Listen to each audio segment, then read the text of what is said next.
Good morning. Just a quick, well, not a quick one, it's because it's not a quick one really, but basically live Q&A, just going through your questions.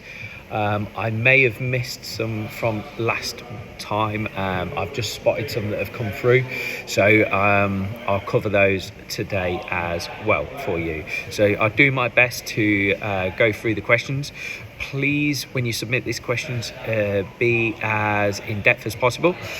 Try not to make them too broad, because it makes it very hard for me to answer, because it depends on which angle you're coming from. So if you can be as direct as possible with as much detail as possible, that'd be great. All right. So number one, I've got a question around ashwagandha.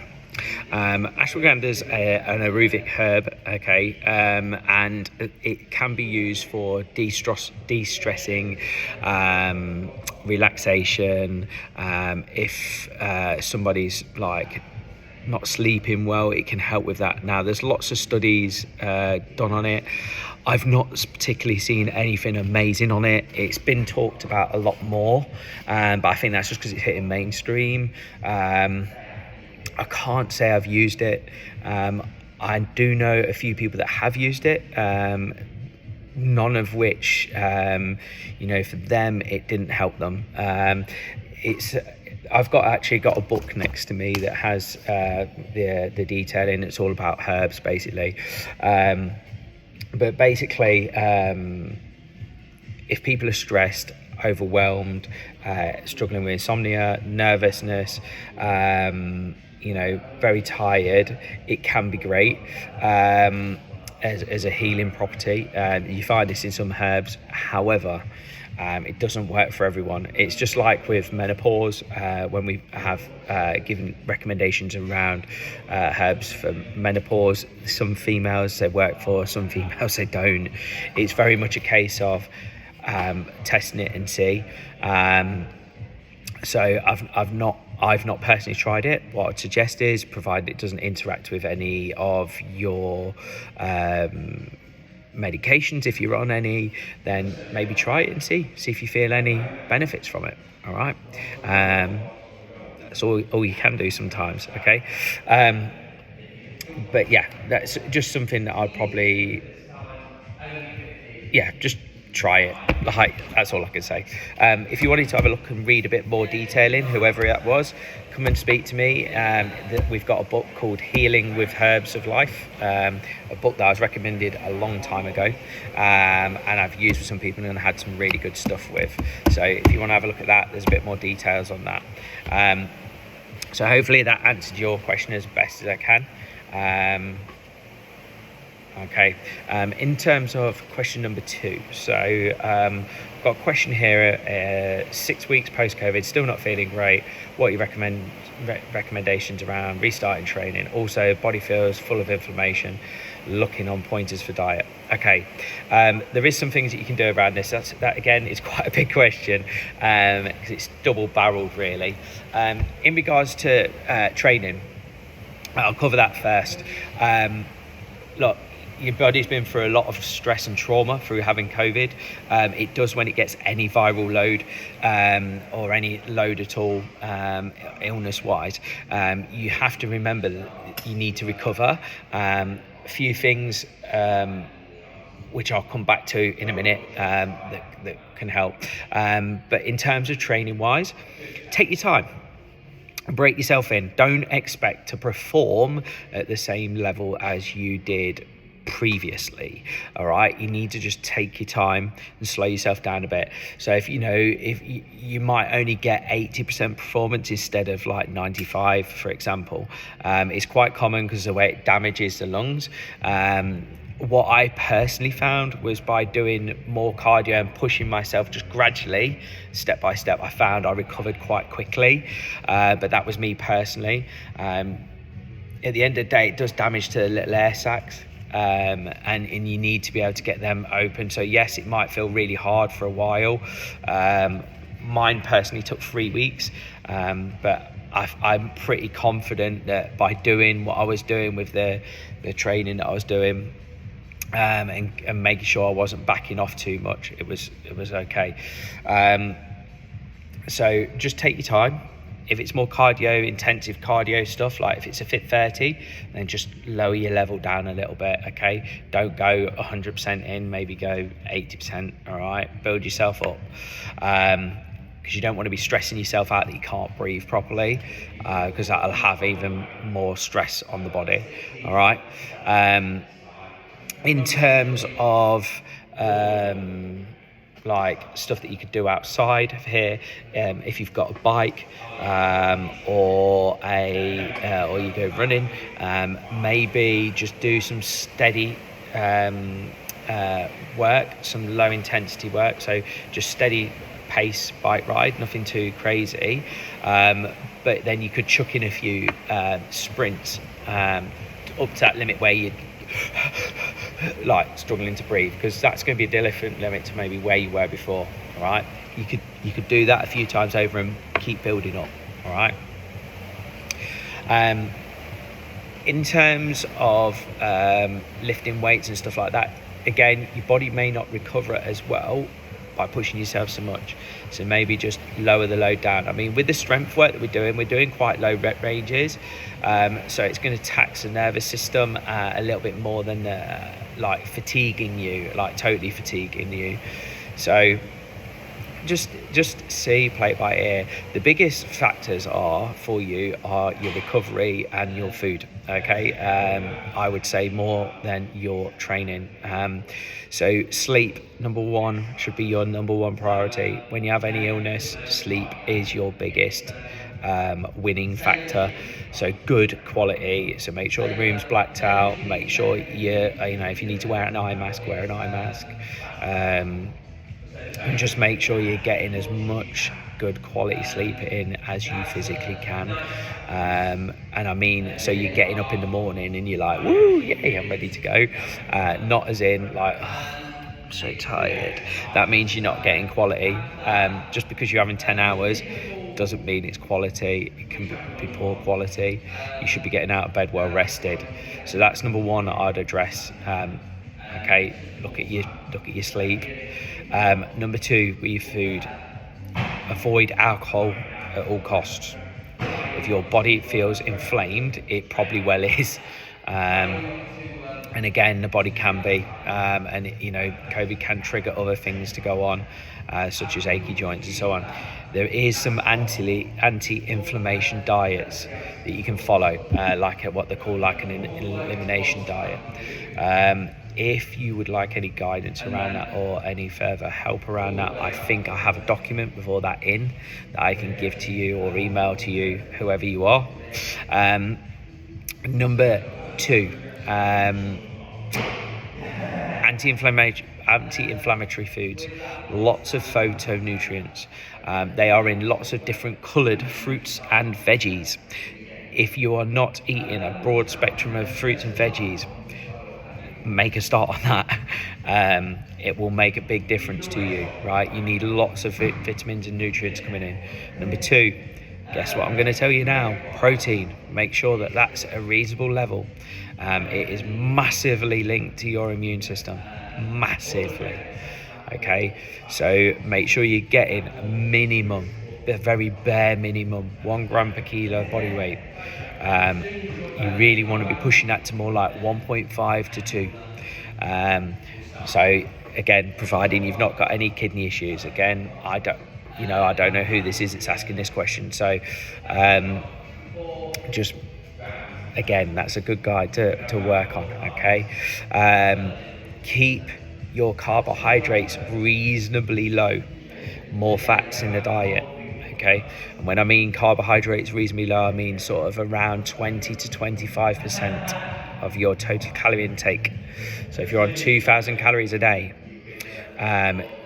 let's just use that as an example, 500 grams from 2,000 calories a day, that's 500 calories from carbohydrates. Okay, so that's 125 grams of carbs a day, tops. All right, so if you're not tracking your food, maybe track your food. Okay, if you're not taking some vitamins, get some multivits. Okay, we use Nutri because they're very, very good quality. I will only use the best quality supplements. I will not recommend rubbish. Okay, and this is why I'm very particular of what we should do. I don't cut corners. I like to make sure we do things properly here. So I would say get a good multivit down you. All right, is another thing. Make sure you're getting plenty of vitamin D. Get out in the sun in the morning. Get out and walk at lunchtime. If you're not doing that, maybe consider having some vitamin D droplets. Okay, we do have D3 with a K2, very, very effective. And you know, if you're not sure, you can get a pinprick test. It's about 20 quid. I know Mary Ann's done a test recently, and she's using a company. I'm not sure what she paid, but maybe even ask her. Like vitamin D is heavily linked with poor immune system response. Okay, there's a lot of data showing around those on low levels of vitamin D had a worse effect with COVID. I've been telling people for years that vitamin D because we don't get enough in the UK. Okay, so this is a general consensus, guys. This is not just for COVID. This is for anything. Want to immune protect yourself? Lots of vitamin D. And if you're not sure, go and get yourself checked out. Okay, with a pinprick test. I think you can do it by mail order. But yeah, vitamin D. Another one you can take is lots of vitamin C. So again, you know, lots of mixed coloured fruits, green leafy veggies. Surprise, surprise. They will help you with vitamin C. Brussels are one of the highest containing vitamin C's foods around. So get some Brussels down you maybe. All right. But don't just like isolate. Like, you know, at the end of the day, a lot of the stuff that can help most of you, like not just with COVID, overall is eating a good variety of food, right? And eating good quality food. Hopefully that helps answer that question. If you need any more information on that or anything specific, then come talk to me and we'll see what we can sort out. Does cardio, so number 3, does cardio after lifting weights reduce the effectiveness of a weight session? Depends. And I'm sure you're gonna be like, what the fuck? Why does he keep saying this? It depends. Well, quite honestly, it always depends. So yeah, basically with regards to cardio, it only becomes a problem and becomes a negative if you do what we call steady state for long periods of time. So for example, if you did a weight training session and then went and did a 90-minute run or a 30-minute run straight after, probably not so good for the weight side of things, right? So yeah. But again, it depends on what context we're talking. This is why we do generally short intensive bursts, because it won't impact what you've done, because the energy systems that we're using with you, a lot of it is all to do with the energy systems that you're running in, because you can have what we call a catabolic effect on the body. So you have to just be fine line. It depends on what you're trying to achieve. If you're looking from a muscle gain point of view, which most of you should be, then going and doing a 30-minute run straight after, like 145 beats per minute, 155 beats per minute run straight after doing a weight session. You know, if you've got the energy to go and do that, you probably didn't push yourself hard enough in the weight session, right? Because you know, you should be walking out tired from the semi-private sessions. If you're not tired at the end of the session, you've maybe not activated well enough, or you've not pushed yourself hard enough. If you're thinking of going and doing some extra after a training session, then again, it's not ideal if it's for sort of 30 minutes plus. It's all to do with the energy systems. That's what, without me, again, maybe I'll make a video on it and I'll explain the different energy systems and why. But the simple short of it is, I wouldn't suggest doing cardio, like a long period of it, straight after training. You're better off to keep them well apart if you're going to do it. Okay. So that's just something I'd bear in mind.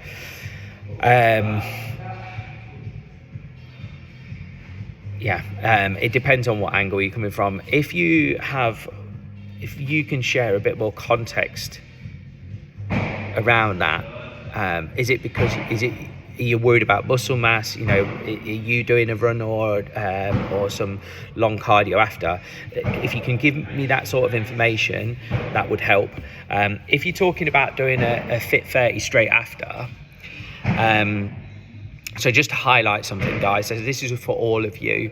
If you have the energy to do a Fit 30 after a weight session, again, I'm going to say you've probably not pushed yourself enough, right? Like, you should be done by the end of a weight session. You should be done. I physically cannot go and do a Fit 30 after. I'm too hungry, and two, my body's absolutely done. Like, but that's probably because I've got used to muscle activations, you know, keeping the tension on the muscles properly. I've already got a better mind to muscle connection because I've been training a very long time. But also that goes against me as well, because that means it makes it harder for me to build muscle tissue too, right? I'll probably build slower than most would, because if I've been training for so long. When you're new, you can train a lot more and get a lot more out of it and build a lot of tissue, new good quality tissue fast. Okay, so you've got ideal opportunity in the first 1 to 3 years. Anyway, I digress. But what I would say is, if you're doing Fit 30 straight after the semi-private, you're probably not doing it quite correct. And if you've got a muscle, if you want to gain more muscle, then maybe don't look at that as an option, or make sure you're consuming some form of amino acids between the sessions. I'll come more onto this because I've got another question that's a bit more relative, which I'll talk about that in a minute. In terms of the next question, okay, again, hopefully that helped you. In terms of the next question, is there a good alternative instead of protein powder for smoothies? Right, the reason why we have issues, I'll rephrase that. The reason why there's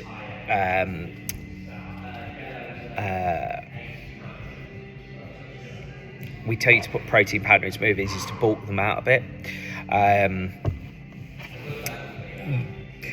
It's a difficult one. Like, personally, I think protein powders can be useful. Smoothies, you shouldn't be consuming them, loads of them. Really, you don't want to be using them instead of a meal.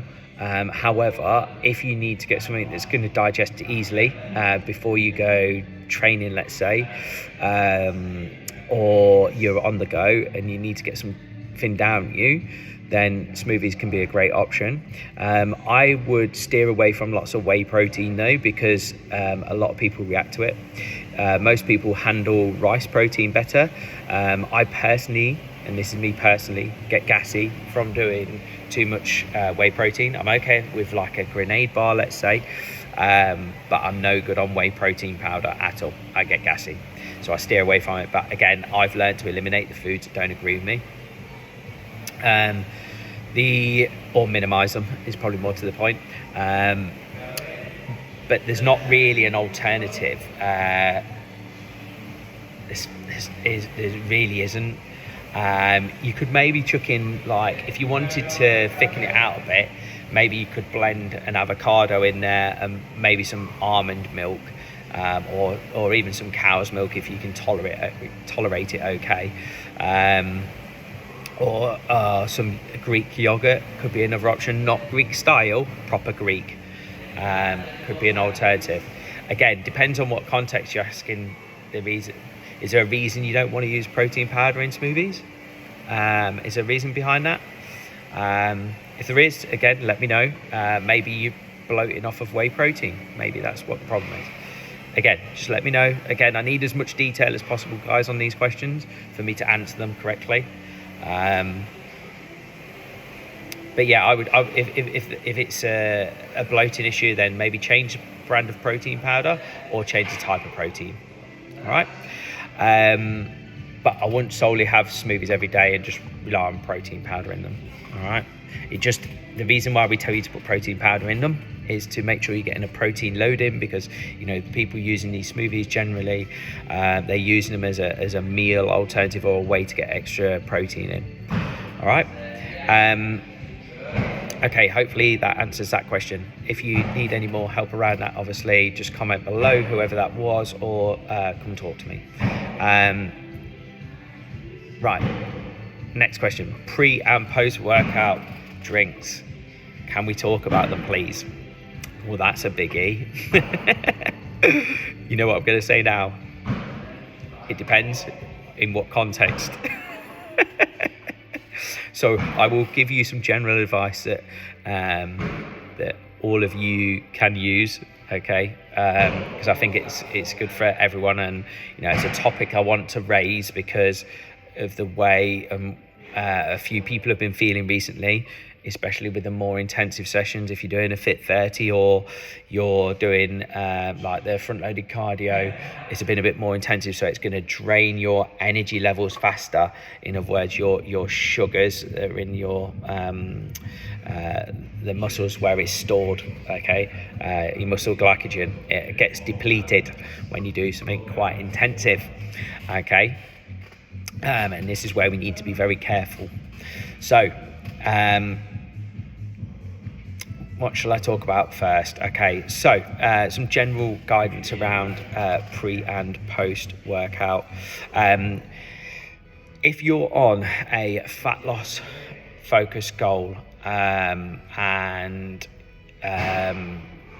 you're trying to restrict your calories, then a post workout drink generally isn't required. Okay, it's just because it's just extra calories.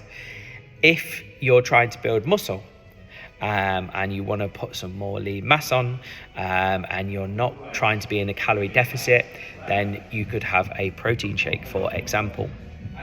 Okay.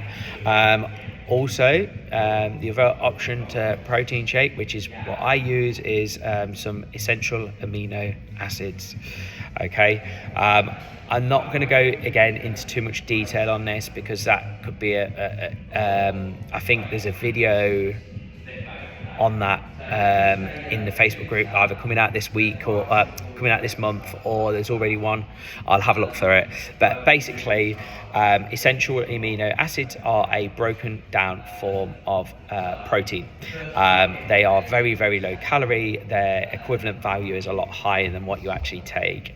I tend to use them a lot now for during training and post training, for me personally, or throughout the day, especially when I'm on a lower carbohydrate based diet, and especially when I'm getting leaner.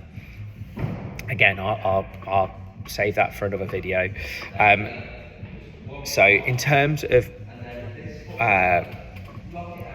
post workout shakes, okay, fat loss, I would not bother with any, or have some EAAs, but some ones that are not full of too much rubbish. Okay. If you are aiming for muscle gain, right, and you're okay, you've got plenty of calories to play around with, then have a protein shake. Okay. And I'd also say, like, if you're trying to lose weight but you've got the calorie allowance for a protein shake, then have a protein shake. Okay. That's completely fine. Whether that's whey protein, rice protein, pea protein, beef protein, whatever, it doesn't matter. All right. In terms of performance for post workout. Now, if you're looking at more performance related stuff, and I will actually just come back to one other thing, creatine for muscle gain post workout can be very useful as well, about 5 grams worth. All right. And the same with you're adding carbohydrates to drinks for muscle gain can be useful, but again, it's very individual. That I don't imagine any of you guys would be, any of the clients that we work with would really need the carbohydrates post workout, but it depends. If you're doing performance, if it's performance goals, and let's say you're doing a big long run, and you've done a big endurance race at like an hour and a half, let's say a half marathon, or a marathon, then you're going to want as much as you can back into your system. So you could do something like orange juice mixed with some either protein powder or amino acids of some degree. You could also blend up a high calorie smoothie if you wanted, and maybe put some peanut butter in there as well, or some milk with maybe some blueberries, so that you're getting a good blend of sugars and back into the system to replenish you, some electrolytes in there as well. Again, it depends. Like, can you see why I'm saying, that this is a big question, and it really does depend. Now, let's talk pre-workout. Pre-workout, there's a few options available. Again, depends on the goal. If you're lacking energy, then pre-workout drinks can help, but I would honestly only recommend them on days that you really need them, because it can get a bit addictive, and the effects just become less and less because the body gets used to it over time. For some people, they don't react very well. Like I when I take beta alanine in a pre-workout, my lips go tingly as hell, and I'm like this. So just be warned if you're going to take a pre-workout drink. Caffeine, there's a lot of studies around caffeine and how useful that is for pre-workout. It can help with performance, it can help with focus, so that has been quite commonly used quite a lot. I've personally experimented with caffeine. I like to have a coffee pre-workout if I think that works good. I don't mean powdered, I mean like as in proper filter coffee. I would look at that as an option. In terms of other stuff that you can do, like I'd make sure you've had some water, definitely, to make sure you've got enough water in your system. If you're going on a long run, make sure you put some electrolytes in. If you're doing training when it's hot like it is at the moment, again, electrolytes in your water during training. But pre-workout wise, there's not a lot you really need to take. I mean, you could use some amino acids. It depends on the goal, to be honest with you. But yeah, I mean, it's a post-workout that's more probably important, and it's very dependent on goal specifics, really. Anyway, I hope again that answers your question. And again, if you've got any more context around that, and what situation we're talking about, then let's discuss that a bit further. All right, hopefully that helps you guys, and thank you for the questions. I like to help where I can, and answer the questions so it clears it up. It allows you to remain anonymous. And as always, feel free, as you get these questions, submit them through the form. I will cover them on the next Q&A, and it helps everyone rather than just helping sort of one person. It can help everyone at the end of the day, these answers, but like I say to you, please be as specific as possible to the situation. If you want to know more about pre and post workout drinks, say, can I know more about pre and post workout drinks for fat loss or weight loss or muscle building or performance, or general health? Okay. If you can ask, same with the protein powders, is it, why are you looking for an alternative? Is it because you're not getting enough protein in? That again would help me know a bit more. All right. And the same with your supplements. If you got any supplements or herbs that you want to look at, then again, I need to know a bit more about why you're considering it, because that will help guide me. Obviously, I can and I am happy to arrange personal consultations with you. There is a small fee for that though, because my time, unfortunately, is worth money, and my specialist knowledge. So if you wanted to book something one-to-one with me, some one-to-one time, and we have a proper deep discussion about the ins and outs, happy to do that with any supplement stuff. We've got a questionnaire that we can run you through as well from a standpoint to sort of eliminate any things as well. But obviously, talk to me about that, because that's something separate to what we do on a day-to-day basis. So anyway, hope that helps you out, guys. Have a great day, and hopefully I've answered your questions.